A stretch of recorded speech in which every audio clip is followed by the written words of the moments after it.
So let's get into it here. So the summer labs, as I started to mention, were in the summer, and we have fall labs now ongoing in the collective. But the summer labs were a series of small groups of peers who gathered together over the course of 3 or 4 sessions over the course of the summer to focus on a challenge or opportunity in climate positive, climate resilient building. And over the course of that, they developed insights that they then distilled into an insight brief. And we're going to be hearing from 4 of those labs today and hearing their insights as they share them with us all. So it's a really cool kind of think and do tank model that we are really excited about, and we're super proud of the work that the labs have done. So we're excited to share this all with you today. So with that, I think we're going to start. Make sure I'm not missing anything. We're going to start with, and I'm going to set a timer so that we kind of stay on track with these presentations, and then we'll have time for questions and answers afterwards. So as questions occur to you, please type them into chat, and we'll be tracking those. I want to start by introducing Lauren Shadid, and she is going to represent the work of the Fire Resilient Design Lab. So Lauren, please take it away. Hi, thanks, Zach, and good morning, everyone. I am Lauren Shadid. I am an architect and certified passive house designer here in Colorado. I practice in Colorado and as well as California. And let me share my screen here. So I was part of the Wildfire Resiliency Summer Lab, and our group, we were actually a group, 2 different teams. Team 1, we were really focused mostly on kind of like systems and resources, and we were from all different parts of the country and had different levels of experience and backgrounds and perspectives, which was great. It was just a great way to kind of learn from each other. And then team 2 was a little bit more focused on kind of insurance, making how can passive house and fire resiliency sort of help building owners to have their structures be more insurable. So our 2 groups kind of merged in the 3rd session. We each met 3 times over the course of the summer. So we met in that 3rd one. So I'm just going to start off talking a little bit about how so much of just the concepts of passive house are just inherently fire resilient. So many of the things that already make passive house design so energy efficient are also great for fire resiliency. This starts with like the simple form factor, which I'll get into in just a minute. Continuous insulation, air tightness, and then of course high performance windows, and then the high performing ventilation system. When we talk about a simple form factor, with passive house design, we typically are looking for sort of a more rectilinear structure. Like if you've got a building that has lots of undulations and it's just more places for you to lose energy efficiency, but at the same time, it's more places for fire embers to get lodged.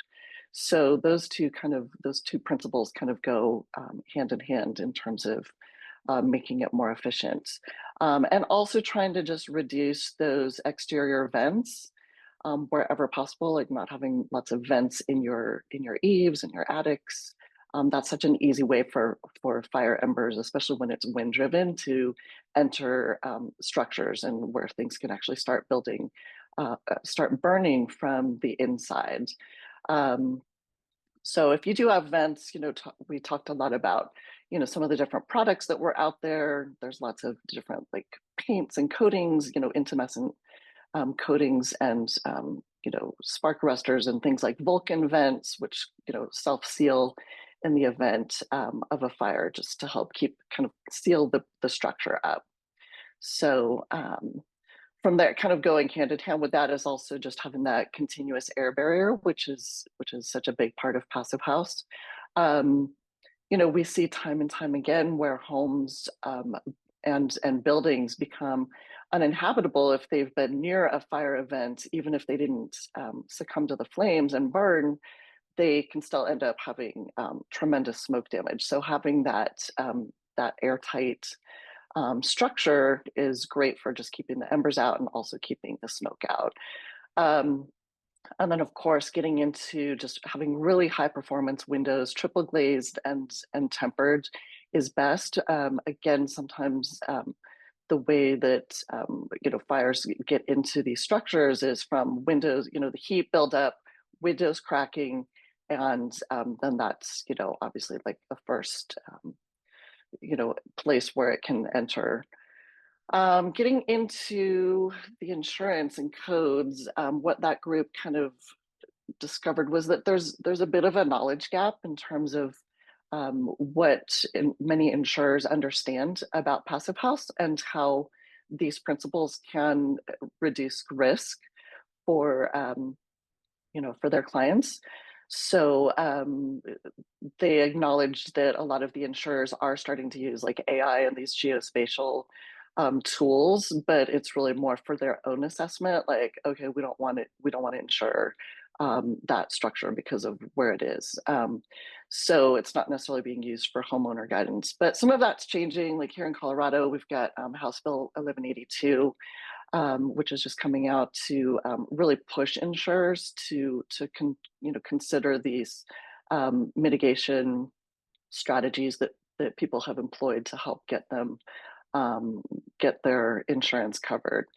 There are also some companies out there, like Stand Insurance is one that is providing some of these mitigation strategies to their clients. There are some new resources out there. There's a new home certification program with the Insurance Institute for Business and Home Safety. And they've got sort of a checklist. I've included it in some resources at the end. Some of the things that they're doing, which you can then, if you get those certifications, you can send that to your insurance. They're working hand in hand with some insurance companies directly to help get those people covered. So then the ICC has a new WUI code, and the Colorado Wildfire Resilience Code is just now taking effect for WUI portions of our state. WUI is the Wildland Urban Interface.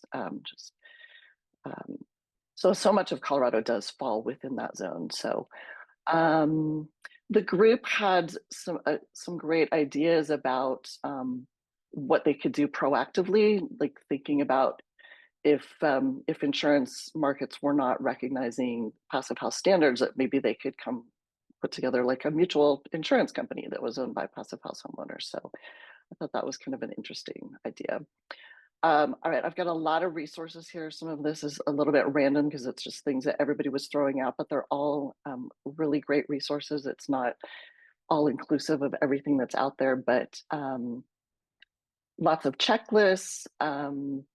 The Zach, you mentioned the Cascadia Windows seminar that's coming up, I think tomorrow. They're also, I attended one that they did in September, and it was really great, really informative. They've got a couple more coming up, so if you can't join the one through the network tomorrow, then maybe check out one of these that they're having in the next few weeks. And then as you get down here, there's more, just some of these are a little bit more focused on like different components, windows and some of those like the intumescent paints and those kinds of things that I mentioned. Here's the home certification program. This is actually specific, I think, to California, Nevada, New Mexico, and one other state, maybe Oregon. So anyway, kind of our big takeaway was really just so much of it's about education. So educating our clients, contractors, policymakers, insurers, and the AAC community at large. So if you've got any more questions, feel free to put them in the chat. You can also, I'm just going to go back up to the top here, reach out to any of these folks from the network that were in our group, and I'll pass it off to the next group. Wow, Lauren, fantastic, and way to go on the time too. You were 7 minutes and 47 seconds. Very impressive. And I know that there are some good comments and questions in the chat, so we'll look forward to circling back and getting to those. with you, Lauren. Thank you. Okay, so next up, we had three phased retrofit labs as part of the summer lab season, and two of them were focused on phased retrofits of single family homes because we had so many people who were interested in diving into that, and one of them was focused on phased retrofits of multifamily buildings and large buildings. And so we have Mark Attard here to report on the work of the phased retrofit single family lab one's insights. So Mark, please take it away. Yeah, thanks, Zach. Yeah, I'm Mark. I'm, as Zach mentioned, and I'm a consultant, passive house consultant here in Colorado, just up the street from Lauren. Um, yeah, as Zach mentioned, we were part of single family residence phased retrofit lab one of two. And I will share my screen real quick. I don't have as many extensive, I don't have as extensive library of slides as Lauren. I have the one here, but it'll give you an idea of what the challenges are that we faced. And interestingly enough, I think the other lab that was focusing on single family residents came up with a lot of similar conclusions that we did. And so I'd like to just start off just talking about the challenges that we kind of thought uh, faced people who were considering a phased retrofit, particularly if they were looking for a passive house certification. So, Hey, and Mark. that's, Hey, Mark, is it possible to see this full screen? oh, yes, of Sorry course to it is. interrupt. Yeah, yeah. Yeah, yeah. There we Awesome. go. Thank you. Awesome. Perfect. Wow, that's probably better. So anyway, we know where we're going, but how do we get there? I mean, obviously, the goal is to potentially certify passive house, and we did have an extensive conversation around that as whether certification was ultimately the end goal, or if just advancing as far as we could go using passive house methodology made more sense. And I think the conclusion we came to there was it just kind of depended on the project and in the team that's been put together there. The other challenge that we thought of was, where do we start with this, right? It's a house that exists. How do we come up with a good starting point that makes sense for that particular project? Um, and then, of course, we want to do this retrofit in as cost-effective and efficient way as possible. And then, how do we streamline that process for the homeowner? So the first thing, obviously, I think everybody probably on this call understands that this is not going to be a linear process at all. Um, it's an existing building. We're not kind of imagining it from scratch so we can do whatever we want to. We have to work within the parameters that are given to us. So one of the first things that we thought of was that it's necessary to understand um, how homeowners are living in their building. They've lived in this building presumably for a while, at least to the point where they're interested in retrofitting it. They know better than anybody else, what they're dealing with. They may not have the words for it, but maybe they're dealing with stratification. Maybe they live on a noisy street, and so there's acoustic considerations. Maybe it's just really super inefficient and they have high energy bills. So kind of developing a client survey we thought would be a good idea to kind of get an entry point into how we go about doing a retrofit. Um, and of course, that survey would also include not only understanding the building from the client's perspective, but what their budget is, how far they want to go, and what the priority of the work is that they would like to address. As you can see from our flow chart here, we want to center all of this on comfort, health, and value, right? So the client's going to feed into comfort, health, and value conversation. But then also we want to use the science to understand what exactly is that building. The client's perceptions are excellent, but then we want some science and we want some data behind that so that we can understand that we've moved the ball from point A to point B. So we felt like it was going to be important to establish some baseline metrics for the building. So blower door tests, thermal imaging, establishing a baseline IAQ, and then just establishing what those baseline comfort issues are of the building in and of itself. All of that should then feed into our plan. We have our team established, presumably. We have a construction team on. Maybe we have an architectural team. We have the client as part of that. Now we need to understand where we're going and whether or not we're replacing components, because potentially components are still good and workable. And even though they may not be the most efficient, it may be the most budget-friendly thing to keep them in good working order as we move forward.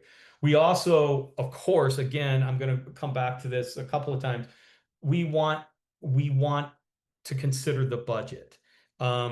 Clients' budgets aren't likely to be large enough to do everything all at once. So we need to be able to phase sequencing of the project as well as with what we're doing in terms of the work, but also in terms of the budget. So is this a 2-year plan? Is there a 5-year plan? Is this a 10-year plan? And what things are we going to do within that sequencing that we can make the next natural step without having to take steps backward and redo work and add additional cost to the project. And then, of course, we want to bundle that all into some sort of modeling. Like I said, we want to establish the baseline metrics, but then we want to model the building at the very beginning. We want to model it as we go along, and we want to understand what the information that we're getting from that model and pull that back into the retrofit to make sure that we're not taking steps that are going to be harmful to the house as a whole before we take the next step. So and the basic conclusion here is that this is not linear at all, that this is just going to continue, it's going to be a continual feedback loop, and we're going to have to be patient with how we advance this if we want to do it correctly and meet those goals of comfort, health, and value. So what's next? We've thought of a few things that we thought might be helpful that aren't out there. Passive House is great because it kind of creates a baseline for us, but it doesn't necessarily always give us a step-by-step guide. And we thought creating a guide for retrofits for homeowners, for builders, to understand what's all involved before they take the leap would be a good idea. Again, creating a client survey so that we understand the parameters that we're working with for a retrofit. And then a homeowner contractor interaction guide, right? This isn't a situation where you're hiring a contractor to come in and remodel a couple of bathrooms. We need to have an appropriate interaction, and then finally a project checklist for the builder so that they know that they're taking the right steps in the right sequences. Hey, all right. Nailing it. Totally nailed it. No, that was awesome. That was awesome. So much great stuff there. And I've got lots of notes, and I know we got some questions. So thank you very much, Mark. Let's move on to Jennifer Childs, who is representing the Phased Retrofit Single Family Lab 2. So Jennifer, please go for it. All right, thank you, Zach. Yeah, so Yes. good afternoon. My name is Jennifer Childs. I'm a certified passive house builder here in Austin, Texas. And today I am presenting the discussions and conclusions from the second single family home phased retrofit lab this summer. Here you can see we go to the next slide. The participants we had, it was a very diverse group, both in terms of the amount of experience each individual had and in terms of their perspective. We had a really well-balanced blend between architects and designers, mixed with builders, and throw in a heavy hitter like Michael Ingui, and there was a lot of juicy discussion. It was very enjoyable. And you'll see we came up with quite a few. And I think I'd be remiss if I didn't include the two projects. Two of us had projects under consideration at the time that we were looking at possibly doing retrofits on, and they were complete opposites. Stephen has a home in New York with beautiful wood paneling throughout the interior, and I have a client with stone cladding on the outside down here in Austin, Texas. So very different needs as far as retrofits go. And we had the benefit of being able to discuss these specific examples whenever anything came up. And I think that really enriched the conversation and dictated some of the direction of our discussions. So one of our first questions that we came up with was, what do we even mean by phased? There are two different ways to look at this, staged versus incremental. Now, staged is usually what we hear talk about, doing one system at a time. Are we going to do the envelope? Are we going to do the mechanicals? What about the windows? And that's usually dictated by budget and timeline, or because we're solving a particular pain point for our client. For me, it was road noise and bug problems. But yeah, certainly heat stratification is a common one that we hear about. I will say oops, it's auto cycling. Don't do that. I'm not done talking. Sorry. I'll make it go back. I can't get my mouse.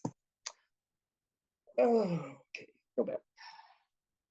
All right, so incremental is actually something that I commonly see because I'm a remodeler. And so a client may be wanting to focus on a specific area or an addition, and then we'll have a specific issue there of, okay, we want to do that new work, high performance. We don't want to tackle the whole house, but we understand the benefit of the whole house, and we're eventually going to come back to it. So those have two very different sets of challenges that we need to address when we're looking at retrofit.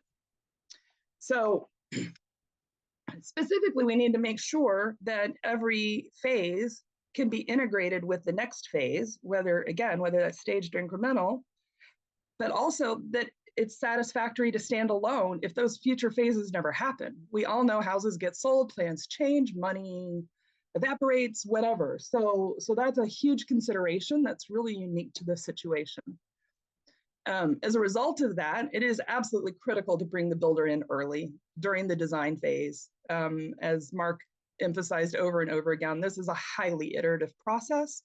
We have, in just a standard remodel, we have competing goals, and we're always trying to balance those.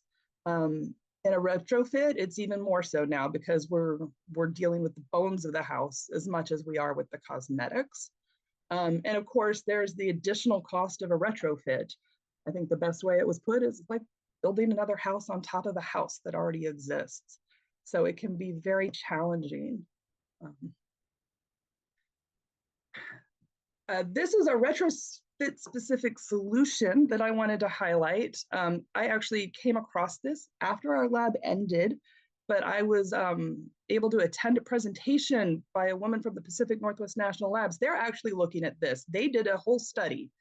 And they had trouble finding people to participate in their study to add insulation while residing. It seems like a no-brainer to us, and they proved it was a no-brainer, but it was a really hard sell to the siding companies. But that's a very fascinating study, and I'd be happy to share those slides with anybody who wants to look at what they did. And they are actually going into their next phase, which is specifically how do you deal with the windows now that you have additional wall depth? And they will be looking for projects to be part of that study. So I think that that's a really unique opportunity for passive house retrofits that we should take advantage of. Oh, I clicked the wrong thing again. I am so sorry. I think I'd be better at this. All right. So here, overall, our conclusions very similar to the first lab. The number one thing that we took away was we need a decision tree, a flow chart to guide this whole process. And because it's so iterative, it will probably look more like a mind map and not a straightforward flow chart. at the beginning, it's absolutely going to be determined by pre-designed studies and energy modeling, but we can use that to determine which system are we upgrading and in what order.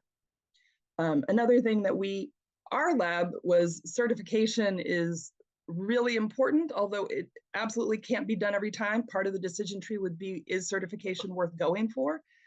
But it's critical for accountability. Not to throw Michael Ingui under the bus, but he identified in his own firm a handful of projects where either energy modeling or blower door tests had been skipped because the project wasn't being certified. So he was going to put in place SOPs in his own firm to make sure that that happened, but it just really highlighted to us the need for certification, or if not formal certification, to basically create a similar process within our own firm to make sure that accountability piece was still there. Something we did not get to, but we wanted to look at was, what does certification with Interfit look like compared with certification with Revive? Revive is so new that nobody has experience with it, but I think that is, I'd love to see a couple of just mock case studies, like run it through. What would the difference be? What would it really result in any difference in the retrofit? And then my personal soapbox, because I am in the field running these trades every day, is the training is so critical. It is even on a new build, but as we know, remodels are so complicated and you have to make so many decisions in the field that nothing goes exactly as planned, as ideal, that trades training has to happen. And just doing it on site, I don't feel is enough. I think that the trades have to have a base understanding of building science so that they can make the right decisions when they're confronted with a variation in the field. Checklists for quality control are super helpful for that. And I personally have a vision for a national training roadshow so that we can really build up a base of trades out there that we can call on. Our next steps that we identified are to draft our decision tree and flow chart to be used for phased retrofits. Michael Ingui has taken that on as his project. So hopefully, I think it would be great to even get together with Summer Lab 1 and do some cross-pollination, since we both came to the same conclusion. Similarly, along with that, compile the checklists to make sure that we have quality control and accountability, whether the project is certified or not certified. To help with that, if we document some case studies and then share the lessons learned from those case studies, I think that's going to be critical, because this will be a living document on both of these, the decision tree and the checklists, and we can use those case studies to develop that. And then, of course, my personal project, I'd really like to pursue some trade training ideas and see if we can get some grant and funding to really make a difference in the greater building. And that is my presentation. Awesome, man, these are so good. And you're getting some validation on this National Trade Show Roadshow concept here in the chat, Jennifer, as well. Yes. Yeah, really great stuff. So cool. I can't wait for the conference, the chat here, or the discussion.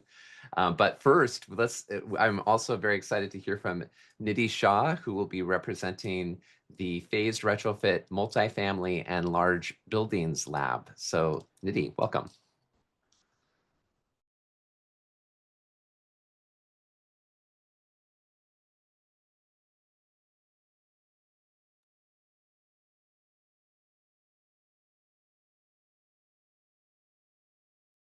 Nidhi, I don't. Yeah.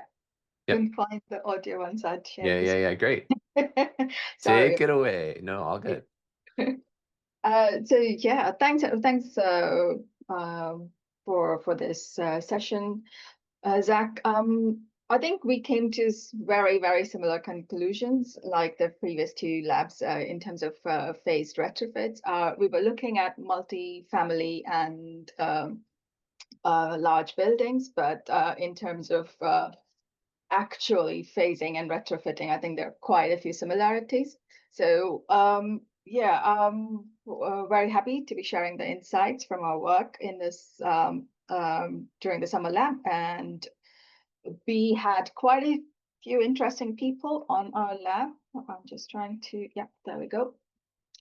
We had Maureen Nagel from Seattle, Dory from New York, Kurt Waldenberg, who is a FIA certified builder and tester from Washington State. We had Buck Moorhead, architect and passive house designer from New York. Debbie Chambers, mechanical engineer from Seattle. Sandra Lester, sustainable design specialist from Toronto, Canada. And myself, Nidhi, I'm an architect and certified passive house designer based in Birmingham, UK. With this mix of expertise, our discussions were incredibly rich, and that in itself was a challenge, as in how to summarize so many valuable and varied perspectives. The biggest challenge we identified is that every building that we come across is very, very unique. Each retrofit project is shaped by its unique history, condition, community context. That means that there is no one kind of single right answer or a retrofit strategy that works across every project. So every project would need we wouldn't know what we need until we kind of have done a deep dive, looked closely at the building, its occupants, and the local climate risk. But what we found and what we discussed, the common thread between different projects would be the process, the how we actually kind of come and find a retrofit solution. So wherever every retrofit solution is unique, the process for arriving at that solution can be transferable between the projects. So our goal, therefore, was to create a repeatable, flexible framework, like the previous presenter who mentioned, the mind map or a flow chart kind of thing, that helps team make good data-informed, people-centered decisions, no matter what the building type or location is.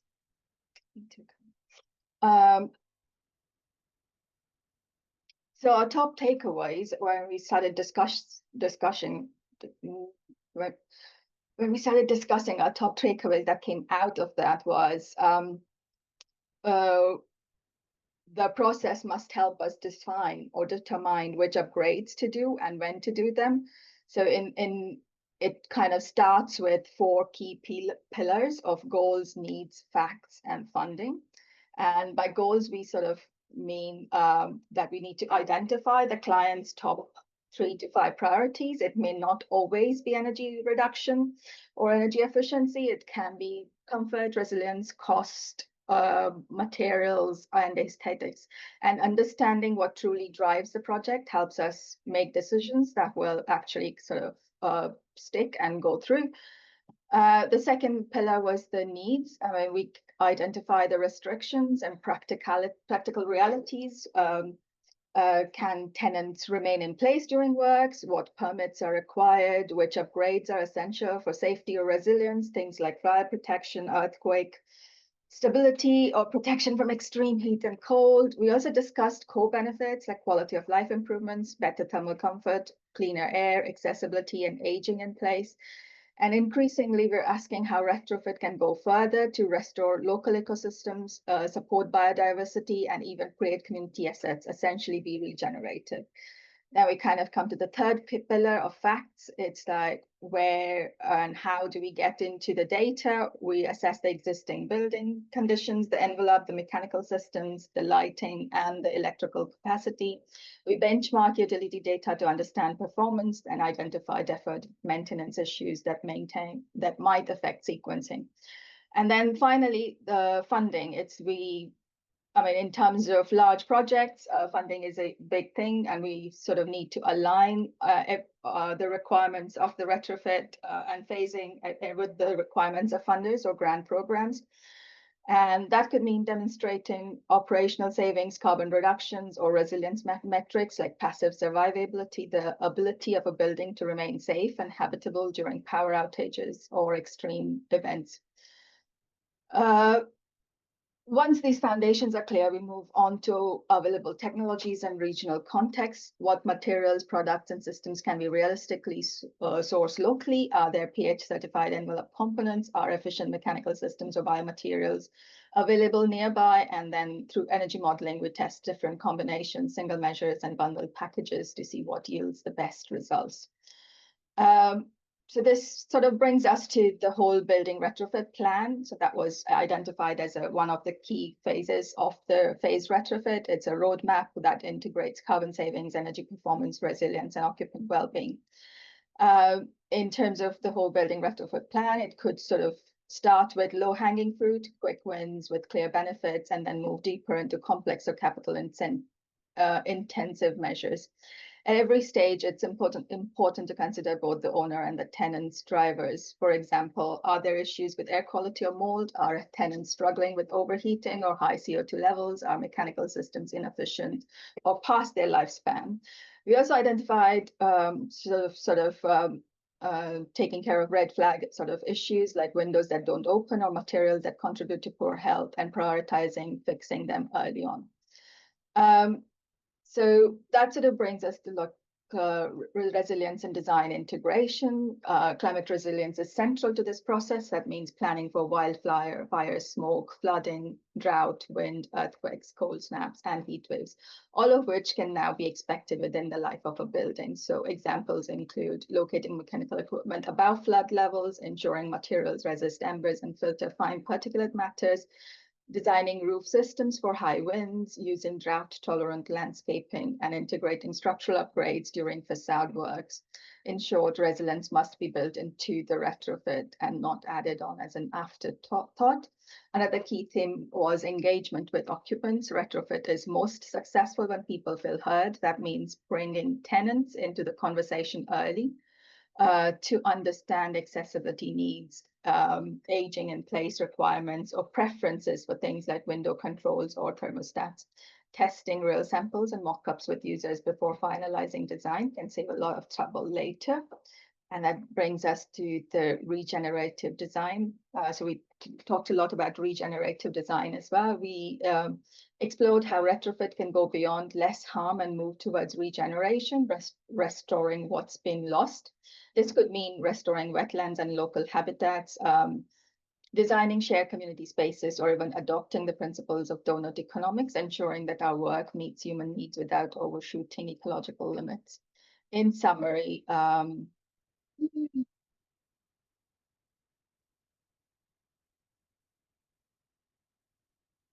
sorry, shall I just summarize very quickly? No, you're good. You're good. Please do summarize. Yes, no worries. Okay.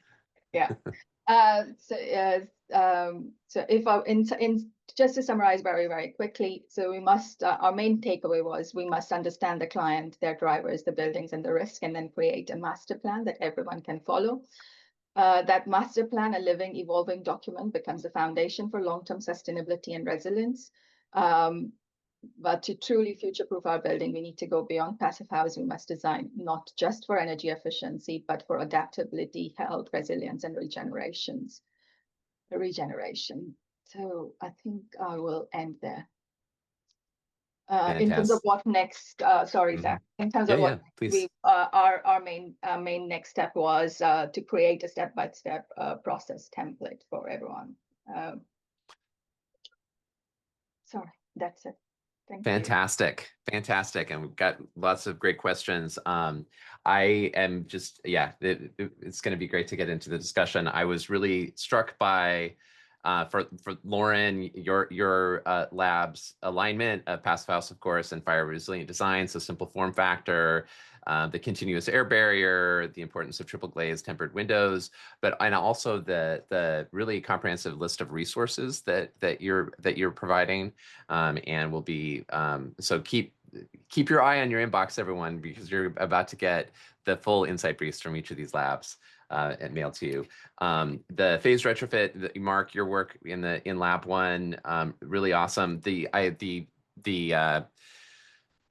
concept of centering on comfort, health, and value, I think, was really important. And it's interesting as the fall labs are all focusing their work on retrofits, and we're going to be funneling that work into the December 5th conference on the Reimagine Buildings Best of Retrofits.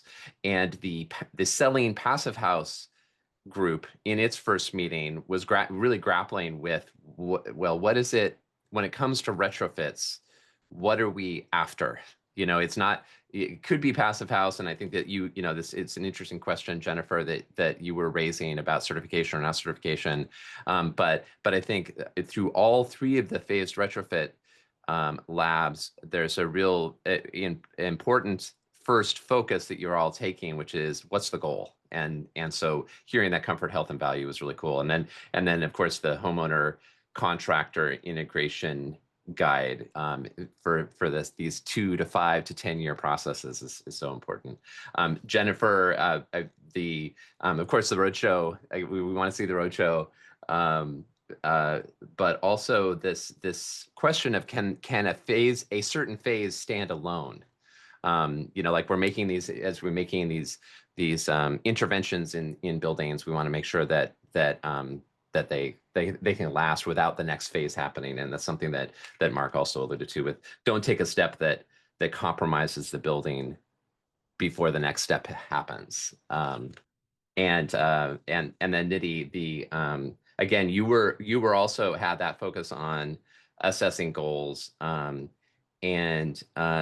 it's interesting that the funding question potentially aligning with passive survivability, I think is really interesting.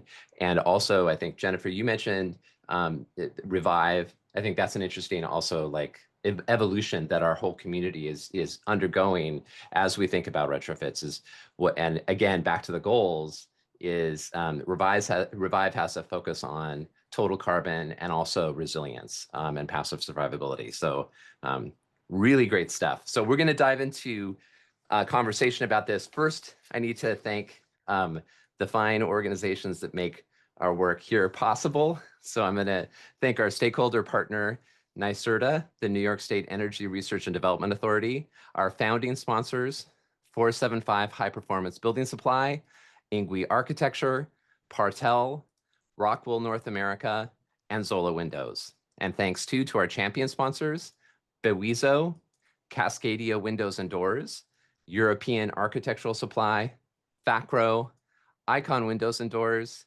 Intelligent Membranes, LG Air Conditioning Technologies, and Source 2050. And thanks to our patron sponsors, Building Type, Brennan, Holstrom System, Innotech Windows and Doors, Lamelux, RDH Building Science, and Sanderson Sustainable Design. So big thank you to our sponsors. Okay, let's get into questions. So I think first up, and thanks Kim for putting the queue into chat. First up, we have Chris. Hi, thanks for that presentation. I'm looking for examples of load management, and particularly affordable ones where you're trying to decarbonize, but you're also trying to avoid a 100 to 200 amp service upgrade. And if anybody's using a strategy of taking a load and putting it off grid. Awesome, thank you, Chris. So for our panelists, any responses there? I don't know that I can answer the question per se, other than the fact that part of our practice here at Point 6 is to consider electrical loads because we're running into a lot of projects where the requirement for power to the house far exceeds what's necessary. And part of that is because there's certain assumptions that are put together when loads are calculated that don't really apply any longer because we're dealing with different equipment that has much different load requirements, as well as the assumptions of how those loads are used and when they are used. So it's something that we're kind of just getting into, and we're trying to make that part of our practice. But it's an important issue, and I know I'm not really answering your question, but I do think it's critical, especially because as we have a movement towards electrification, electrical load requirement for a building becomes very important to the utility company as well as to the community at large to be able to service that larger load requirement, the broader load requirement. Eric, do you go ahead, Jennifer. No, yeah, go ahead. I was going to just jump in. So it came up briefly, I think in one of our 4 sessions. It's not something that we really focused on because it, for the most part, to everyone else, didn't have a specific retrofit application. But I will say that being here in Texas, it is definitely a conversation I have from a resiliency standpoint, because we have an unreliable grid that is only getting more and more taxed, especially we are adding huge data centers all over the state. If you don't know, we have an unconnected grid, so it is very susceptible to these high loads. And with the extreme heat and the extreme cold we've been getting, whether it's ice storms in February or 30 days of 100 plus, yeah, our grid just can't take it. So I am constantly talking to homeowners about it from a resiliency standpoint. Excellent. Thanks, Jennifer. And Eric, did you have a comment on this question? Yeah. Just a quick comment. Yeah. We had talked in the retrofits lab about establishing a baseline. So an electrical loads baseline is also extremely useful to do. There are a lot of products that allow you to do that in varying levels of detail. The Emporia View system allows you to look at every single one of your breakers and see who is drawing what when. And at least in my house, my maximum load is about 11 kilowatts. That's basically Thanksgiving with everybody around and lots of things going on. And that's easily done with much less than even the 150 ampere service that I have. So that plus looking at a span system or some kind of a smart breaker system to play with loads in a dynamic manner are two strategies to try to change your lifestyle to work within the limits that exist. Excellent. Thank you, Eric. Any other comments from the panelists before we go to our next question? No. Okay, let's go to Robin and a question and a sharing of a resource, I think.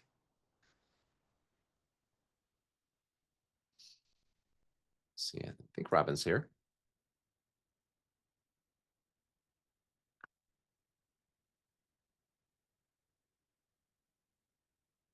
All right, I do not see. I'm not hearing Robin. Can people hear me, by the way? I don't know if my audio is wrong. Okay, great. I'm a little gun shy after last week. All right, so let's go to Peter. Make sure Peter's here. Yeah, Peter, you had a comment, question?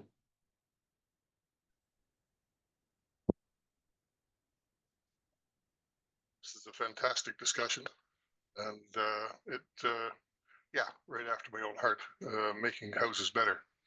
So what I'd ask of, what factors determine which aspect of the walls will need to be demolished prior to the retrofit, the inside or the outside? What makes up your mind on which one that is? Go ahead. So that was very much one of the discussions that kept coming up for us because of the two projects that I mentioned. And it really had everything to do with siding, both interior and exterior. So in the case of Stuart's house, he had beautiful wood paneling inside that, his wife would kill him if he touched. So he had no choice but to add to the outside. And in my case, I had a masonry exterior. It wasn't over the entire house, but over 50% of it. And so that would be an interior solution.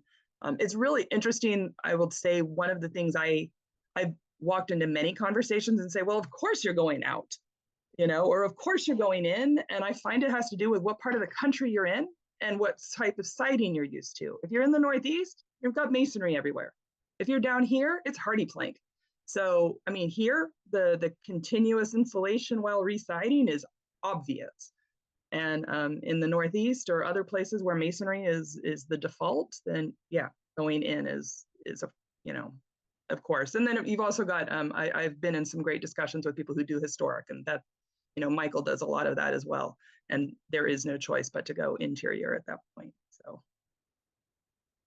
Is the cost factor something of which way, or those are important things, but what's going to be more costly? Is that considered where you go inside or outside? To my understanding, going outside, if it's doable with the siding situation, is always going to be less expensive and give you a better result because you can do a continuous exterior insulation and take care of your air sealing at the same time. And I'll just add on. I'll add on to that there's also the factor of what it is. Something that I didn't really emphasize in what I was talking about is what's the lifestyle of the client. And what I mean by that is, if this is a long-term phased retrofit, are we going to be able to go to the inside and tear the whole entire inside of the house up if they're intending to live there, right? So there's budget considerations, there's finish considerations, there's the ease of construction, there's also these other unknowns until you get in and you talk with the client and understand their priorities as well. And there is actually one other, which is working with existing walls. There are insulation companies who can come in and add insulation, whether it's spray foam or blow in, to existing walls just by cutting access points in every stud bay. So, you know, blow in is of limited use because you can't get that much and it doesn't tend to get around the electrical runs and things, but the spray foam I've heard really good things about, because the foam will just expand and encase everything. And it's a really cool process where they just run a hose all the way up, and then as they pull it out, they add the foam into the walls. So that is an option too, where you don't go in or out, you stay within the confines of the existing wall assembly.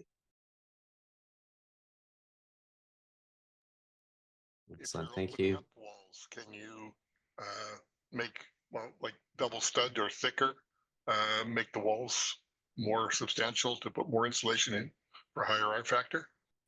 You can. I've worked on projects before.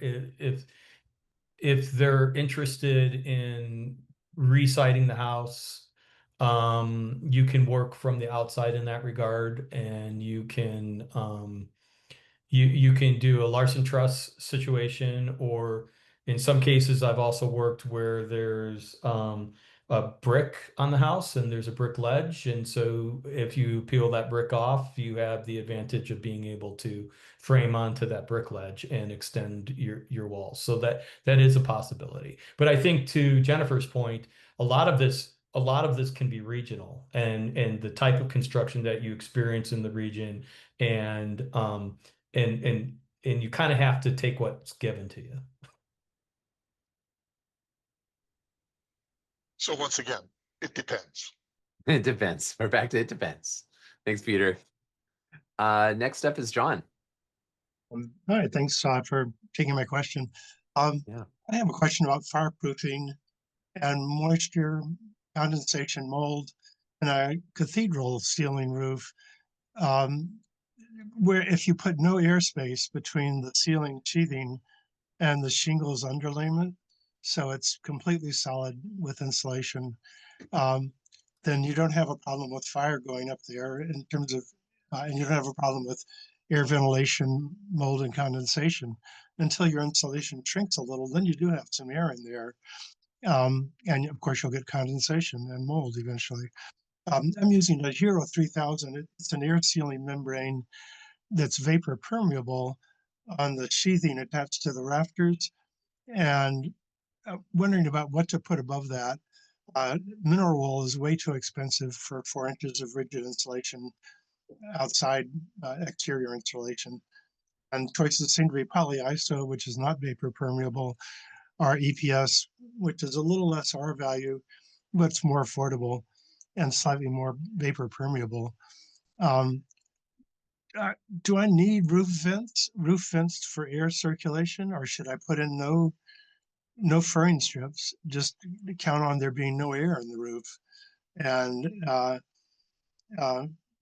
so the rigid insulation would fill the space, no furring strips, no air gap between sheathing and the membrane for the underlayment for the shingles. If you do put an air space, then you need ridge vents. If you say you have furring strips, now you need ridge vents for that to evaporate. And then on the eaves, you need soffits and ventilation going in there. If you have no airspace, do you put in soffits or do you leave no soffits? What happens to embers flying up there? They're not getting sucked in by vents if you have no air. Are embers a problem if you have no soffits? A bunch of questions here. I'm trying to juggle with passive house construction and how to make this practical, affordable, fireproof, airtight, no mold, no condensation. And a cathedral ceiling, no attic. So, John, I think the first thing is what climate zone you are in and where you're at will help you determine your assembly, and then from Yes. there you kind of look at the optimal one, and then you kind of look at what compromises you may have to make along the lines. I'll give you an example. When I was retrofitting my house, I made the determination that I was going to insulate right up against the sheathing, kind of like what you're talking about, not necessarily in a cathedral ceiling situation, but in an attic. And the reason why is because I wanted to turn my attic space into conditioned space because it was the natural place for me to put my ERV.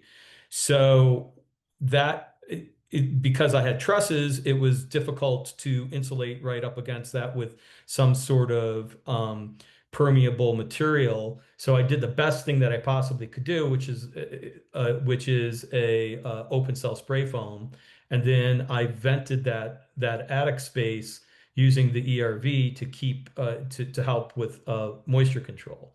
It's when we're talking about retrofits, it's very specific, not only to your particular climate zone, but also your particular conditions. And so and there's like I said before, it's not a linear process. So you're going to maybe choose a direction, and then you're going to come up with a roadblock. You're going to have to choose a different direction or a modification to that. And that's why it's important to have a consultant and a builder on board with this kind of knowledge to kind of help guide you through that kind of thing. Yeah. What do you do about soffits? If you air seal, you have no air at all on the roof. Do you need soffits for fireproofing? And if you put soffits in, how do you ventilate if there's no ridge vent? Do you just count on the airflow going up and down? I mean, air tends to rise, heat tends to rise. So if you have soffits between a flat, say, hardy board with a vent, and then above that you have the cathedral, the sloped rafters with plywood sheathing. Now I have trapped air inside between the soffit and the plywood sheathing, and that's going to build up moisture, condensation, mold. Or do I leave the soffit off and just let air move around in there, and as well as embers?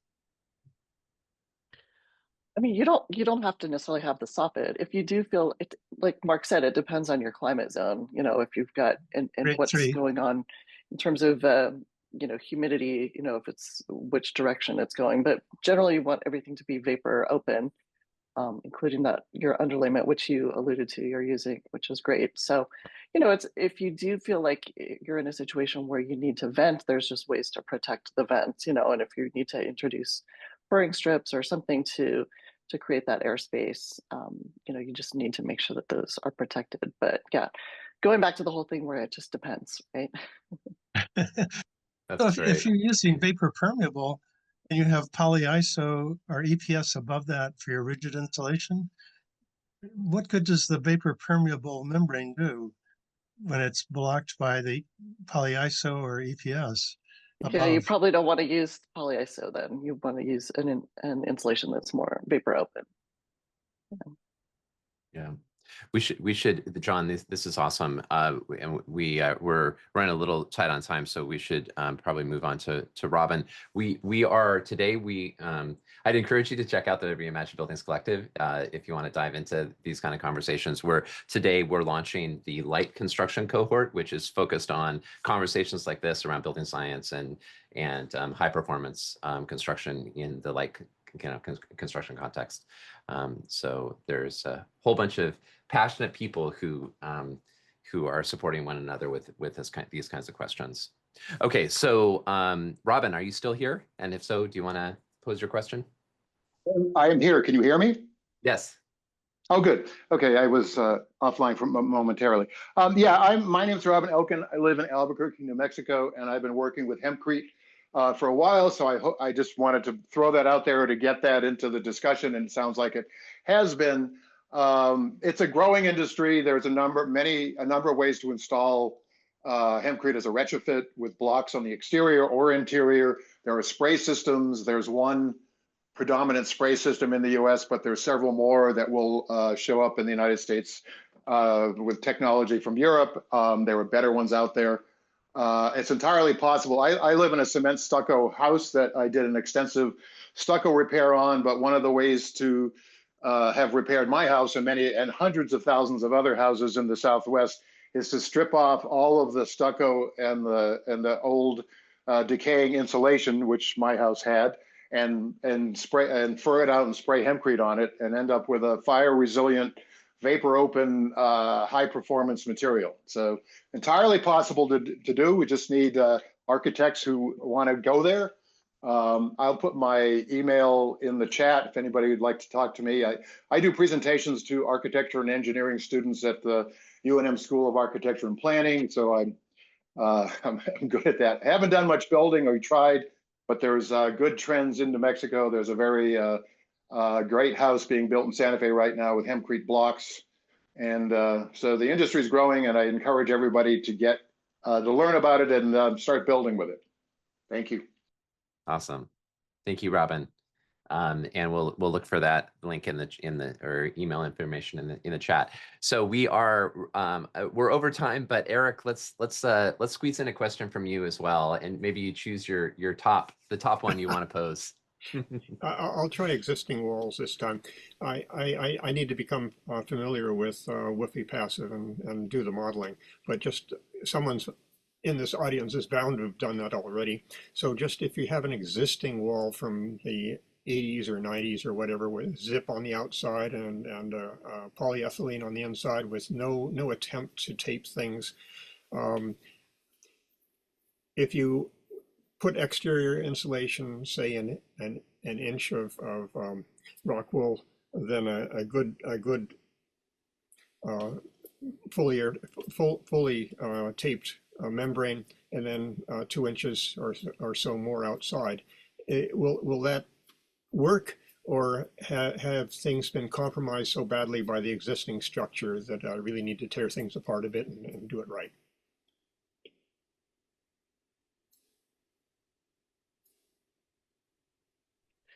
Eric, I was go ahead, Jennifer. I'll jump in. It's like the buzzer. It's like the buzzer. I know, it's like, yeah, I mean, it's very much it depends, right? I mean, I knew that would be that's, I hate to say that. Woofy Passive, I'll do it.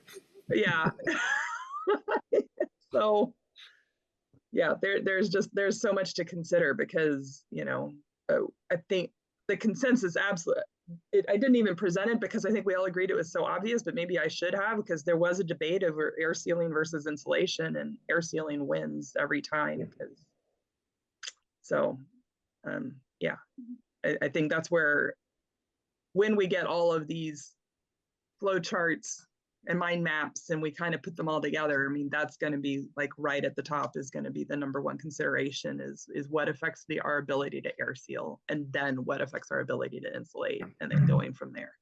Yeah, so, and in my particular case, I'm just a little bit concerned still about vapor trapping where I don't want it. Absolutely. I've walked away from projects because there wasn't a good answer, and the client didn't want to do what needed to be done to mitigate that. And it's a very, very common thing where we end up, when we try to add whatever exterior, we end up with moisture trapped, and we don't have a choice, and they just don't want to go that far. So now, the wonderful thing about this whole area of investigation is there are modeling tools, and I'm looking forward to understanding them better, but still on the learning curve. Me too. Awesome. Thank you, Eric. This has been so great. A big thank you to Lauren Shadid, Mark Attard, Jennifer Childs, and Nidhi Shah. Thank you so much, you guys. And thank you to the groups that you represent here. the summer labs were awesome, and we're super excited about the work that the fall labs are doing right now as well.